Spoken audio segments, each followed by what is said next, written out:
اعوذ باللہ من الشیطان الرجیم بسم اللہ الرحمن الرحیم۔ پیاری طالبات، آج ہم کتاب عربی کا معلم کا سبق نمبر 6 یعنی الدرس السادس، چھٹا سبق ہم پڑھنے لگے ہیں۔ پچھلے اسباق میں اگر آپ دیکھیں تو میں ادھر آپ کو اس میں دکھاتی ہوں، انڈیکس میں دکھا دیتی ہوں کہ ہم نے کیا کیا چیزیں پڑھ چکے ہیں، تاکہ آپ کے ذہن میں تھوڑی چیزیں رہیں۔ بیچ میں چھٹیاں آ گئی تھیں تو کافی چیزیں جو ہیں وہ ذہن سے سکپ کر جاتی ہیں۔ یہاں پر آپ دیکھ رہے ہیں کہ ہم نے شروع جب کیا تھا تو کلمہ کی اقسام شروع کی تھی، یعنی آپ نے اسم نکرہ اور اسم معرفہ کی اقسام پڑھنی شروع کی تھی، اور اسم معرفہ کی آپ نے کچھ 7 اقسام پڑھی تھیں، اور ان کی تفصیل میں ابھی ہم نہیں گئے تھے کہ وہ اسم معرفہ کی جو 7 اقسام ہیں ان کے بارے میں، ہر ایک قسم کے بارے میں ابھی ہم نے نہیں پڑھا، آہستہ آہستہ وہ پڑھتے جائیں گے۔ ابھی تک جو آپ نے چیزیں پڑھی ہیں ہم وہ دیکھ لیتے ہیں، ایک دفعہ ذہن میں تازہ کر لیتے ہیں۔ پھر آپ نے حروف شمسی و قمری حروف پڑھے تھے، ان کے ساتھ آپ نے ان کی مشق کی تھی، یعنی ان کی جو ایکسرسائز دی ہوئی ہے بک میں وہ آپ لوگوں نے اس میں کیا تھا۔ پھر انہوں نے ہمیں جلد ہی مرکبات شروع کروا دیے تھے، اور مرکبات میں انہوں نے ہمیں مرکب توصیفی پڑھانا شروع کیا ہوا ہے، اور آپ دیکھ رہے ہیں کہ ایک ہی مرکب اب تک ہم پڑھتے چلے آ رہے ہیں اس بک میں، یعنی مرکب توصیفی، مرکب ناقص میں سے۔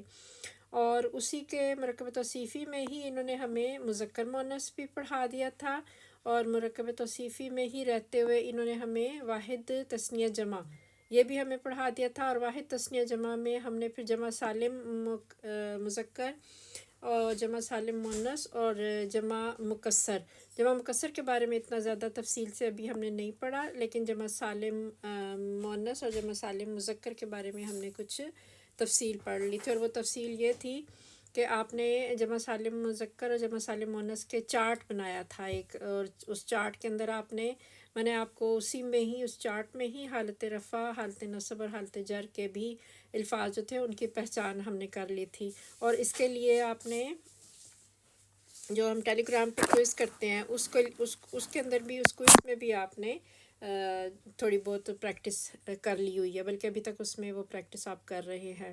جو بھی ٹیلی گرام کوئز میں شامل نہیں ہے وہ اس میں شامل ہو جائے، اس کا لنک انشاءاللہ تعالیٰ دوبارہ میں گروپ میں ڈال دوں گی، اور وہ پریکٹس کرنے کے لیے بہت اچھی آپ کی ایک جگہ ہے۔ آج جو ہم نے شروع کرنا ہے سبق، وہ ہم نے جملہ اسمیہ شروع کرنا ہے، اور جملہ اسمیہ میں جلد ہی انہوں نے جملہ اسمیہ ہمیں شروع کرا دیا ہے، لیکن جملہ اسمیہ کے اندر رہتے ہوئے ہم کافی چیزیں اور بھی پڑھ لیں گے، ٹھیک ہے؟ یعنی آپ ضمائر بھی پڑھ لیں گے اس کے اندر، حالت رفع والے ضمائر، مرکب اضافی بھی اس کے اندر آپ پڑھ لیں گے، حرف جار بھی اس کے اندر آپ پڑھ لیں گے، کافی چیزیں آپ جملہ اسمیہ کے اندر رہتے ہوئے آپ پڑھ لیں گے۔ تو دھیان سے اس سبق کو ہم دیکھتے ہیں جو آج ہم سبق پڑھنے جا رہے ہیں، تاکہ ہم یہ نیا سبق ہے اس کو اچھے سے ایک دفعہ ذہن میں بٹھا لیں، ذہن نشین کر لیں، تاکہ پھر آپ آگے چل کے ان چیزوں کو دوبارہ سے فالو کر سکیں، ساری چیزیں دوبارہ سے آپ کو آتی جائیں گی، لاگو ہوتی جائیں گی۔ اور یاد رہے کہ پچھلی چیزیں جو ہم کر چکے ہیں ان کو بھولنا نہیں ہے، ان اسباق کو بھی یہاں پر آپ نے لاگو کرنا ہے، یعنی اپلائی کرنا ہے ان پچھلے اسباق کو بھی، ٹھیک ہے؟ تو اب ہم اس کی تعریف دیکھ لیتے ہیں کہ ان کی تعریف میں یہ کیا کہہ رہے ہیں، کہ شروع میں اس کی جو ہیڈنگ دی ہوئی ہے الجملۃ الاسمیۃ، یعنی جملہ اسمیہ۔ نمبر 1 میں یہ ہمیں کہہ رہے ہیں کہ تم پڑھ چکے ہو کہ پوری بات کو جملہ کہتے ہیں، پوری بات کو جملہ کہتے ہیں، یعنی کوئی بات ہو رہی ہے اور وہ مکمل ہے، کمپلیٹ بات ہے، اس کو جملہ کہتے ہیں۔ اور دیکھو سبق 3 کا پارٹ 2، سبق 3 کا پارٹ 2 اگر آپ دیکھیں تو پیچھے جا کے اگر آپ دیکھیں تو میں دکھا دیتی ہوں آپ کو کہ ہم نے سبق 3 میں، یہ تو سبق 4 ہے، سبق 3 نکالتے ہیں، سبق 3 کا جو پارٹ 2 ہے اس کی بات وہ کر رہے ہیں، ٹھیک ہے؟ یعنی یہ ایک منٹ ایڈ کرتی ہوں، یہ بہت لکیریں یہاں نشان لگے ہوئے ہیں پچھلی کلاسز کے، اس کی بات کر رہے ہیں وہ، ٹھیک ہے؟ کہ مرکب تام، یعنی یہ وہ ہے جس کے سننے سے یا تو کوئی خبر معلوم ہو یا کوئی حکم یا خواہش سمجھ آ جائے، جیسے الرجل حسن مرد اچھا ہے۔ تو یہ وہ بات کر رہے ہیں کہ جملے کو، مرکب تام کو جملہ یا کلام بھی کہتے ہیں۔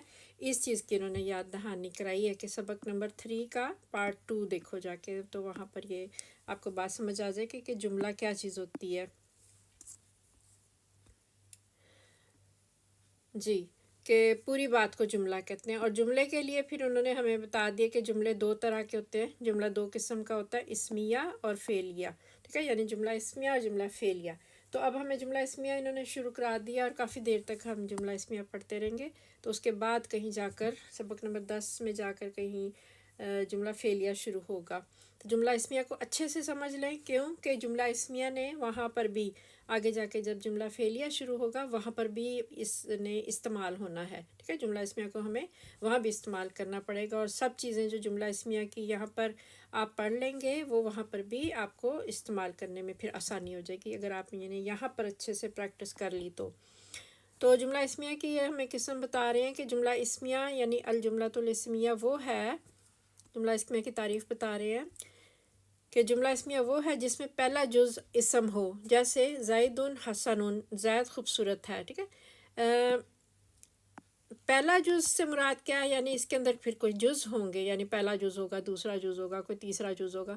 تو ظاہر ہے کہ جب جملہ اسمیہ شروع ہوا ہے، کوئی جملہ آپ کا شروع ہوا ہے، اس کا پہلا حصہ، پہلا پارٹ، اس کا پہلا لفظ وہ ایک اسم ہوگا. اور اسم سے آپ واقف ہے کہ اسم بتھیری طرح کے ہوتے ہیں. اسم کوئی اسم نکرہ ہوتا ہے، کوئی اسم معرفہ ہوتا ہے، کوئی اسم اشارہ ہوتا ہے، کوئی اسم علم ہوتا ہے، کوئی اسم ضمیر ہوتا ہے، کوئی اسم موصول ہوتا ہے. یہ سارے اسم جو ہیں یہ سارے آپ ادھر جب آپ نے معرفہ کی اقسام پڑھی تھیں تو وہاں پر یہ سارے نام آپ لوگوں نے لیے تھے، اور وہ سارے اسم ہی تھے جو معرفہ کی اقسام میں تھے. ظاہر اسم نکرہ اور اسم معرفہ پڑھ رہے تھے نا آپ ادھر، تو پھر جو جن بھی اسماء کے نام لیے ادھر لیا جا رہا تھا وہ اسم ہی تھے سارے.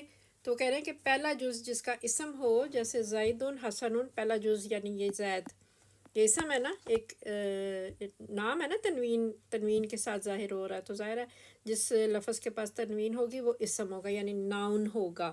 ٹھیک ہے، تو جو جملہ آپ کا ناؤن سے شروع ہو وہ جملہ اسمیہ ہے. پھر جملہ فعلیہ کی یہ ابھی مختصر تعریف ہے اس کی. ٹھیک ہے، اس کے اوپر زیادہ بحث کرنے کی ضرورت نہیں ہے کہ اسم یہ بھی ہو سکتا ہے وہ بھی ہو سکتا ہے. ابھی آپ مختصر یعنی بیسک آپ سمجھ لیں اس کی تعریف، کہ پہلے جس جملے کا پہلا حصہ، پہلا پارٹ، پہلا لفظ ہی اسم ہو تو وہ جملہ اسمیہ ہوگا. جیسے زید حسن، اور یہاں پر دونوں ہی اسم ہے نا، زید بھی ہے اور حسن بھی ہے، دونوں ہی تنوین والے ہیں. زید جو ہے وہ ویسے اسم علم ہے کیونکہ معرفہ اسم ہے اس لیے اس کے پاس تنوین ہے، لیکن حسن جو ہے یہ نکرہ اسم ہے. ٹھیک ہے، پھر جملہ فعلیہ کی یہ تعریف ہمیں بتا رہے ہیں کہ جملہ فعلیہ کیا ہے. الجملۃ الفعلیہ تو وہ ہے جس میں پہلا جز فعل ہو، یعنی کوئی جملہ شروع ہو رہا ہے آپ کا، جملے دونوں ہی ہیں، زید حسن بھی اور حسونہ زیدن، یہ دونوں ہی جملے ہیں، لیکن پہلے جز میں جملہ اسمیہ میں پہلا جز جو ہے وہ ایک اسم ہے، یعنی نام ہے کسی کا، ناؤن ہے. اور جملہ فعلیہ میں پہلا جز جو ہے یعنی جس سے جملہ شروع ہو رہا ہے وہ ایک فعل ہے. ٹھیک ہے، حسونہ یعنی خوبصورت ہوا. حسونہ ایک فعل ہے. فعل ابھی ہم نے پڑھے نہیں نا، تو یہ تو کافی دیر بعد جا کے ہم نے پڑھنے ہیں. تو یہاں پر صرف اتنا یہ سمجھ لیں کہ یہ لفظ جو ہے حسونہ یہ ایک فعل ہے. ٹھیک ہے، یعنی خوبصورت ہوا. کون خوبصورت ہوا؟ آگے اس کا اس کا فاعل آ رہا ہے زید خوبصورت ہوا. تو یہ حسونہ زیدن، یہ دو لفظوں سے مل کے جو جملہ تشکیل پا گیا، اس میں پہلا لفظ جو ہے، پہلا جز جو ہے، پہلا حصہ جو ہے، پہلا پارٹ جو ہے وہ ایک فعل ہے. تو اس لیے یہ جملہ فعلیہ ہے. اچھا، اب ہمیں کہہ رہے ہیں کہ آپ لوگ ایسے کریں کہ ذیل میں جملہ اسمیہ کے متعلق ضروری باتیں لکھی جا رہی ہیں، اور جملہ فعلیہ کا بیان سبق نمبر 14 میں ہوگا. کافی دیر بعد جا کے ہوگا. اس عرصے کے دوران ہم جملہ اسمیہ کے متعلق کافی چیزیں پڑھ چکے ہوں گے. ٹھیک ہے، ضمائر پڑھ چکے ہوں گے، اسم اشارہ پڑھ چکے ہوں گے، حروف جارہ پڑھ چکے ہوں گے. کافی چیزیں جو جملہ اسمیہ کے لوازمات ہیں وہ سب چیزیں ہم سبق 14 تک پہنچتے پڑھ لیں گے، اور پھر جملہ فعلیہ شروع ہوگا. تو بہرحال اس کو دیکھتے ہیں ہم کہ جملہ اسمیہ کے بارے میں اور کیا مزید ہمیں بتا رہے ہیں. کہ جملہ اسمیہ میں عموماً پہلا جز معرفہ اور دوسرا نکرہ ہوتا ہے. دو جز ہوں گے، دو پارٹس ہوں گے جملہ اسمیہ کے، دو حصے ہوں گے. تو پہلا جز جو ہے یعنی پہلا پارٹ جو ہے جس سے وہ جملہ شروع ہو رہا ہوگا وہ ایک معرفہ اسم ہونا چاہیے. ٹھیک ہے، عموماً کہہ کے جب بھی میں نے پہلے بھی آپ کو بتایا ہوا کہ جب بھی کسی قاعدے میں، عربی کے کسی قاعدے میں عموماً یا اکثر یا کبھی کبھار یا اس طرح کے الفاظ آ جائیں تو پھر ایکسیپشنل کھڑکی کھلی رکھنی ہے، ایکسیپشنل کا جو ہے وہ آپشن جو ہے وہ کھلا رکھنا ہے کہ ہو سکتا ہے کہ نکرہ بھی ہو جائے پہلا جز، ہمیشہ نہیں، ناٹ الویز، ٹھیک ہے. لیکن یہاں پر جب ہم بیسک پڑھتے ہیں جملہ اسمیہ کے لیے، جب بیس بناتے ہیں اسٹوڈنٹ کی، تو زیادہ تر ہمارا پہلا جو پارٹ ہوتا ہے جملہ اسمیہ کا وہ معرفہ ہی ہونا چاہیے، ٹھیک ہے. تو پہلا اسم جو ہے وہ معرفہ ہوتا ہے اور دوسرا نکرہ ہوتا ہے، ٹھیک ہے. یہ بیسک رول ہے جملہ اسمیہ کا، ٹھیک ہے، کہ پہلا اسم جو ہے وہ معرفہ ہونا چاہیے اور دوسرا جو ہے نکرہ ہونا چاہیے. اور معرفہ سے آپ بخوبی واقف ہیں کہ معرفہ کی جو 7 اقسام تھی نا، کون کون سی تھی؟ بلا فنگر ٹپ پہ آپ گننے تو اسم علم، اسم اشارہ، اسم موصول، معرف باللام، اسم ضمائر، مضاف المعرفہ اور منادہ. یہ 7 اقسام آپ کی معرفہ کی اقسام تھی نا. تو ظاہر ہے کہ پھر ان میں سے کوئی بھی چیز اگر آ جائے، کوئی بھی اسم آ جائے تو وہ جملہ اسمیہ شروع کر سکتا ہے، ٹھیک ہے. اور دوسرا نکرہ آتا ہے. نکرہ سے مراد ہے کہ کوئی تنوین والا اسم ہوگا، ٹھیک ہے، تنوین والا اسم ہوگا. یا کوئی، اگر آپ نے دیکھا ہے کہ ابھی ہم نے جمع سالم مذکر پڑھے تھے نا، جمع سالم مذکر اور جمع سالم مؤنث، تو وہاں سے بھی کوئی تثنیہ والا اگر اسم آ گیا، جیسے مسلمینی یا مسلمانی، یا جمع والا اسم آ گیا جیسے مسلمون، تو وہ بھی ہمارا نکرہ ہی شمار ہوگا جب تک اس کے اوپر الف لام نہ لگے. تو پھر جملہ اسمیہ میں پہلا پارٹ جو ہے، پہلا جز آپ کا عموماً معرفہ ہونا چاہیے اور دوسرا پارٹ جو ہے وہ نکرہ ہونا چاہیے. تب جا کے آپ کا یہ دونوں پلڑے جو ہے اس طرح کے ہوں گے اگر معرفہ نکرہ، تو پھر آپ کا جملہ اسمیہ تشکیل پائے گا، ٹھیک ہے. پھر آپ کا جملہ اسمیہ بن سکے گا اور آپ کا پھر ترجمہ جو ہے وہ زید حسن سے زید خوبصورت ہے، ٹھیک ہے.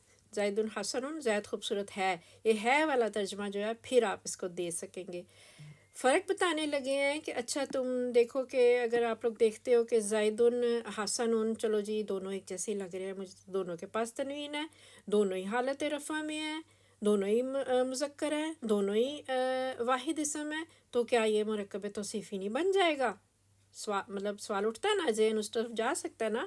تو وہ اس کے اوپر پھر یہ ڈفرینس بتانے لگے ہیں کہ تنبیہ کر کے کہ الرٹ ہو جاؤ، دھیان دو. جملہ اسمیہ اور مرکب توصیفی میں اتنا ہی فرق ہے کہ مرکب توصیفی میں دونوں اجزاء کون؟ اس کا مرکب توصیفی کا پہلا جز یعنی موصوف اور دوسرا جز یعنی صفت، وہ دونوں تعریف و تنکیر میں یکساں ہوتے ہیں. تعریف و تنکیر یعنی دونوں معرفہ ہوں گے یا دونوں ہی نکرہ ہوں گے. آپ نے مرکب توصیفی خوب اچھے سے کر چکے ہیں، ٹھیک ہے. جیسے آپ نے کیا تھا کہ کتاب جدید، تو دونوں ہی نکرہ تھے. یا آپ نے دونوں کو معرفہ رکھنا ہے تو آپ نے کہا الکتاب الجدید، ٹھیک ہے.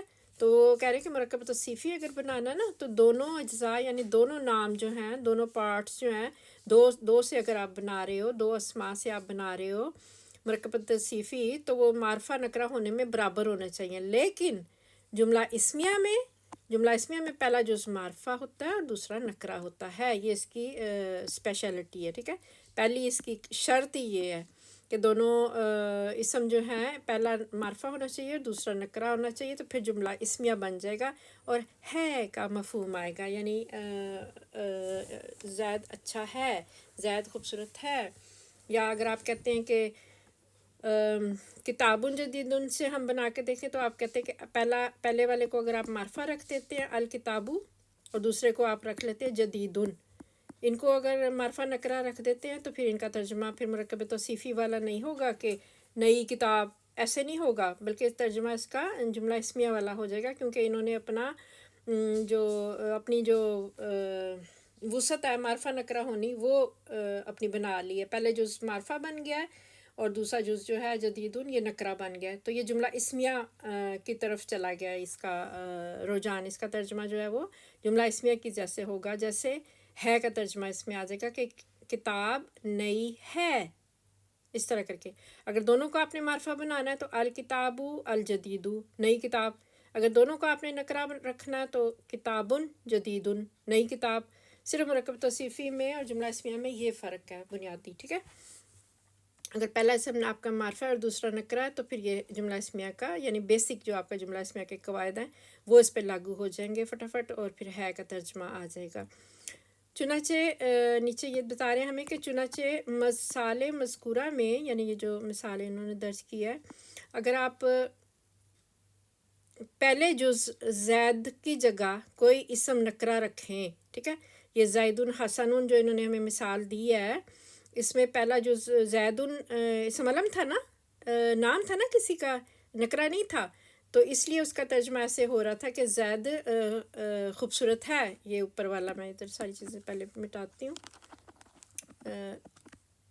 اس مثال کی یہ بات کر رہے ہیں، اس کی زید حسن، زید خوبصورت ہے، اس کی کہہ رہے ہیں کہ اگر آپ پہلے جز میں زید کی جگہ کوئی اسم نکرہ رکھیں اور کہیں رجل، ٹھیک ہے، رجل رکھ لیں زید کو ہٹا کے، رجل یہ نکرہ اسم ہے تنوین والا، آدمی، کوئی بھی آدمی، اور حسن آگے حسن یہی والا رہنے دیں، اسم دوسرا پارٹ جو ہے اس کا یہی والا رہنے دیں، تو پھر کیا بن جائے گا ترجمہ؟ پھر یہ مرکب توصیفی والا حساب بن جائے گا، یعنی دونوں ہی نکرہ ہو جائیں گے، رجل حسن، اچھا مرد۔ پھر ایسے نہیں کہیں گے مرد اچھا ہے، کیوں بھئی ایسے کیوں نہیں کہیں گے؟ اس وجہ سے کہ دونوں ہی نکرہ ہیں، دونوں نکرہ ہو جائیں گے تو دونوں ہی مرکب توصیفی کے طرف چلے جائیں گے، اور پھر صرف دو لفظوں میں ہی ترجمہ ہوگا، دو لفظوں کا، اچھا مرد۔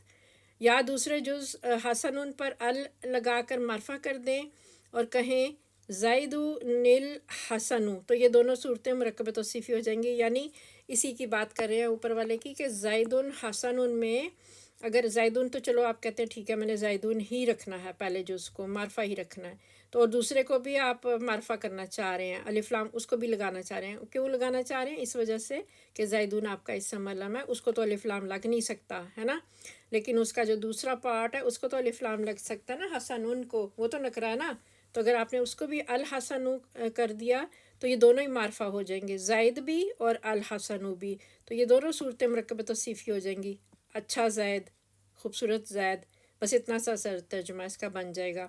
اچھا، یہ جو زید الحسن ہوا اس کو دیکھ لیتے ہیں یہ بنا کیسے ہے بھائی، یہ کیا ہو گیا، اس کو کس طرح سے یہ یہاں پر آ گیا زید الحسن؟ دیکھیں یہ جو اس میں ایک اچھی سی بات ایک سمجھ لیں جو کہ آپ کو آگے بھی کام آئے گی، میرے خیال پچھلے بھی اسباق پہ میں نے آپ کو یہ نون کتنی کے بارے میں بتایا تھا۔ لفظ آپ کے پاس تھا زیدن، ٹھیک ہے، زیدن کو جب آپ کھول کے لکھتے ہیں، تنوین کو جب آپ کھولتے ہیں تو یہ بن جاتا ہے زیدن، اس طرح سے، ٹھیک ہے، اس طرح کھولی جاتی ہے تنوین، اور یہ جو نون ساکن ہے یہ اصل میں یہ جو ضمۃ عین ہے اس کی ایک ضمہ تو زیدو کی ضمہ اپنی پیش ہے، اس کی ضمہ ہے، اور جو دوسری ضمہ نظر آ رہی ہے آپ کو الٹی کر کے ڈالی گئی ہے وہ اصل میں ایک نون ساکن ہے، ٹھیک ہے، نون تنوین، یاد ہے نون تنوین والا سبق جب ہم نے پڑھا تھا پیچھے، اس لیے کہہ رہی ہوں کہ پچھلے اسباق کو بھولنا نہیں ہے، وہ سب آپ کے ساتھ ساتھ چلیں گی، پچھلے اسباق بھی آپ کو ساتھ لے کے چلنے پڑیں گے، ان کو یاد رکھنا پڑے گا، ذہن میں لانا پڑے گا واپس، اگر کہیں بھول گیا اسکپ ہو گیا تو اب یاد کر لیں، ذہن میں لے آئیں، ٹھیک ہے۔ تو اس زیدن کو جب آگے ہم الف لام سے ملا کے لکھنا چاہیں گے، اب یہ لام تعریف جو ہے، ٹھیک ہے، الحسن، ٹھیک ہے، الحسن، یہ جو لام تعریف ہے اس کو جب آپ زیدن کو، اس والے زیدن کو، اس کو تھوڑی دیر کے لیے اسکپ کرتے ہیں، بیچ والے کو نا مٹاتی ہوں میں، تو اس زیدن کو جب آپ نے آگے ملا کے پڑھنا تو کیسے پڑھو گے، ٹھیک ہے، کیونکہ یہ جو ساکن لام ہے اس کے ساتھ ملا نہیں سکتے تنوین کو، ٹھیک ہے، یہ تنوین جو ہے یہ اصل میں ایک نون ساکن ہے، ٹھیک ہے، اب دوبارہ اس کو کھولتے ہیں، یہ تنوین اصل میں ایک نون ساکن ہے، اب زیدن کو آپ نے اگر اس نون ساکن کو اس نون ساکن سے کیسے ملاؤ گے، ٹھیک ہے، دونوں کا التقاء کیسے کرو گے، تو اس صورت میں یہ جو نون ہوتا ہے، ایک منٹ میں اس کا کلر بدلتی ہوں، یہ جو نون ہوتا ہے یہ زیدن کی تنوین والا جو نون ہے یہ والا، یہ اڑ کے یہاں اس حمزۃ الوصل کے نیچے آ کے بیٹھ جاتا ہے، ٹھیک ہے، یہ والا اس طرح کر کے، ٹھیک ہے، یہاں آ کے بیٹھ جاتا ہے، اور پھر یہ زیر لے لیتا ہے، ٹھیک ہے، اور یہ زیر والا ہوتا ہے، اس کو کہتے ہیں نون کتنی، ٹھیک ہے، اس کو نون کتنی کہتے ہیں، نون کتنی کا مطلب ہے، کتنی کہتے ہیں کاٹن کو، روئی کو، کہ وہ ایک دم ہلکا پھلکا ہوتا ہے کہ وہ اڑ کے آ کے نیچے اس حمزۃ الوصل کے نیچے آ کے بیٹھ جاتا ہے اور زیر لے لیتا ہے، یہ زیر والا ہوتا ہے آلویز، ٹھیک ہے، ہمیشہ یہ زیر والا ہوتا ہے۔ اب یہاں سے یہ ختم ہو گیا، ٹھیک ہے، اب یہ اتنا پارٹ آپ کا رہ گیا زیدو، اور یہ نون کتنی جو اوپر نون تنوین سے ہی نکل کے آیا ہے نیچے آ کے بیٹھ گیا، اب اس کا نام نون کتنی ہو گیا. تو یہ نون کتنی جو ہے زیر والا ہوتا ہے. اس کے ساتھ پھر آگے یہ حمزہ سوری یہ لام ساکن جو ہے علامہ تعریف، اس کو اس کے ساتھ ملا کے پڑھا جاتا ہے. تو یہ پورا پراپر ایک سیکوینس میں پڑھا چلا جاتا ہے. پھر زیدو نیل حسنو اس طرح کر کے، یہ اس وجہ سے یہاں لکھا ہوا. ٹھیک ہے، تو اب دونوں ہی معرفہ ہو گئے ہیں کیونکہ زید تو ہے ہی اسم علم، اور الحسنو کو الف لام لگا کے معرفہ بنا دیا گیا ہے. تو امید ہے یہ چیز زید نیل حسنو یہ نون کتنی والا آپ کو سمجھ آ گئی ہوگی. ٹھیک ہے، اب یہ بتا رہے ہیں کہ کبھی کبھار ایسے بھی ہوتا ہے کہ کچھ ایسی سچویشن بھی آ جاتی ہے کہ جب جملہ اسمیہ کا دوسرا جز یعنی دوسرا پارٹ جو ہے، پہلا پارٹ نہیں دوسرا پارٹ، ایسا لفظ نہ ہو جو کسی موصوف کی صفت واقع ہو سکے. فٹ نوٹ ادھر دیا ہوا، کیا مطلب ہے فٹ نوٹ کا؟ نیچے دیکھتے ہیں. یہ کہہ رہے ہیں کہ نمبر 1، جیسے اسم علم یا ضمیر یا اسم اشارہ یہ صفات نہیں بن سکتے. ٹھیک ہے، یہ کسی کے لیے صفت نہیں بن سکتے، یہ مراد ہے. یعنی کوئی ایسا اسم یہاں پر آپ کے پاس آ جائے گا کہ جو صفاتی نام نہیں ہوگا. جیسے جملہ اسمیہ کا دوسرا جز جیسے یہاں پر یوسف ہے. ٹھیک ہے، انا یوسف ہوں، یہ بات کر رہے ہیں کہ جب جملہ اسمیہ کا دوسرا جز ایسا لفظ نہ ہو جو کسی موصوف کی صفت واقع ہو سکے. عام طور پہ جو جملہ اسمیہ کا دوسرا اسم ہوتا ہے نا، پہلا تو ہوتا ہی معرفہ ہے. ٹھیک ہے، اور جو دوسرا جز ہوتا ہے وہ عام طور پہ ایک نکرہ اسم ہوتا ہے، اور وہ نکرہ اسم ایسا ہوتا ہے کہ جو ایک صفاتی نام ہوتا ہے. ٹھیک ہے، ایک اسم صفت کے طور پہ ہوتا ہے عام طور پہ. لیکن کبھی کبھار ایسا ہو سکتا ہے کہ وہ جو دوسرا اسم ہے وہ کوئی صفت نہیں ہو سکتا، وہ کسی کا نام ہی ہو سکتا ہے، جیسے یوسف. ٹھیک ہے، یہ بات وہ بتانا چاہ رہے ہیں کہ کوئی صفت والا نام نہیں ہوگا یہاں پر، بلکہ دوسرا جز بھی معرفہ ہی ہوگا. ٹھیک ہے، تو جائز ہے کہ جملہ اسمیہ کا دوسرا جز بھی معرفہ ہی ہو. مثلا انا یوسف ہوں، میں یوسف ہوں. انا تو ٹھیک ہے، انا تو اسم ضمیر ہے، یہ تو ہے اسم معرفہ. ٹھیک ہے، پہلا جز اسم معرفہ ہوتا ہے عموماً، انہوں نے کہہ دیا ہمیں. ٹھیک ہے، ہم نے دیکھ لیا کہ انا آ گیا. انا اسم ضمیر ہے، اسم ضمیر جو ہے جملہ اپنا اسم معرفہ کی 7 اقسام میں سے انا. اور دوسرا جز جو ہے یوسف، یہ نکرہ اسم نہیں ہے نا، یہ نکرہ اسم نہیں ہے، یہ بھی اسم علم ہے، یہ بھی کسی کا نام ہے، یہ بھی معرفہ ہے. جملہ اسمیہ کا دوسرا جز بھی معرفہ ہو، یہی بتایا نا انہوں نے. تو یعنی کوئی صفاتی نام نہیں ہے یہاں پہ کہ کوئی صالحون، کوئی اس طرح سے لفظ نہیں ہے، بلکہ یہ دوسرا جز بھی جو ہے یہ معرفہ ہے، نام ہے کسی کا. تو یہ صورت بھی ہو سکتی ہے، جائز ہے. ٹھیک ہے، اسی لیے کہہ رہے ہیں کہ جملہ اسمیہ کا دوسرا جز معرفہ بھی ہو سکتا ہے، یہ مراد ہے. ٹھیک ہے، یعنی ہمیشہ نہیں، ناٹ آلویز کہ دوسرا جز نکرہ ہی ہونا چاہیے. کیسے لاؤ گے ادھر نکرہ؟ جب وہ کوئی اپنا نام بتا رہا ہے کہ انا یوسف ہوں، میں یوسف ہوں، تو پھر دوسرا جز نکرہ تو نہیں نہ ہو سکتا، پھر یہ معرفہ ہی ہے. اس صورت میں بھی یہ جملہ اسمیہ ہی رہے گا. ٹھیک ہے، اس کو کچھ اور نہیں آپ نے بنا لینا.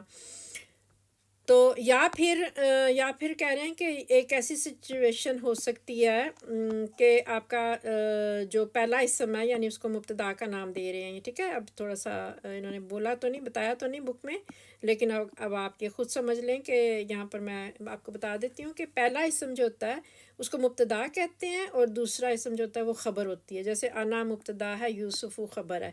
ٹھیک ہے، پیچھے بھی جو آیا تھا زیدن، یہ زیدن مبتدا ہے اور حسن اس کی خبر ہے. ٹھیک ہے، تو یہ پہلے جز کو مبتدا کہا ہے انہوں نے، اور دوسرے جز کو خبر کہا ہے. ادھر باتوں میں انہوں نے بتا دیا ہمیں. تو کہنا ہے کہ ایسی سچویشن بھی ہو سکتی ہے کہ مبتدا اور خبر کے درمیان، مبتدا کون؟ یہ الرجل، خبر کون؟ یہ الصالح.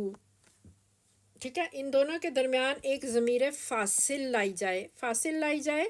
یہ ضمیر اس کی بات کر رہے ہیں. ٹھیک ہے، یہ ضمیر فاصل اس کی بات کر رہے ہیں ہوا کی. ٹھیک ہے، مبتدا اور خبر تو ٹھیک ہے، سمجھ آ گئی کہ پہلا جز جو ہے وہ مبتدا کہلائے گا، اور اس کے بارے میں جو معلومات دی جائے گی کہ وہ نیک ہے، وہ اچھا ہے، وہ خوبصورت ہے، وہ خبر ہوگی. ٹھیک ہے، تو یہاں پر ہمارے پاس دو چیزیں یہ ہیں کہ الرجل یہ مبتدا ہے آپ کا، اور الصالح اس کی خبر ہے. اب مسئلہ یہ ہے کہ دونوں ہی معرفہ ہے، دونوں ہی معرفہ ہے، یعنی الرجل اس کے پاس بھی الف لام ہے، معرف باللام ہے، اور اس کی جو خبر ہے کہ آدمی نیک ہے، مرد نیک ہے، وہ بھی الف لام والی ہے. تو کیا پتہ اگر یہ ہوا نہ ہوتی بیچ میں، یہ والی اس کی بات کر رہے ہیں کہ ایک ضمیر فصل فاصلے والی ضمیر اگر نہ ہوتی تو ایسے لگنا تھا جیسے الرجل الصالح، نیک مرد، اس طرح سے لگنا تھا، ہے نا. یہ کسی نے کھولا ہے، اس کو بند کر دیں، اس کو. صحیح، آپ کو اسکرین نظر آ رہی ہے؟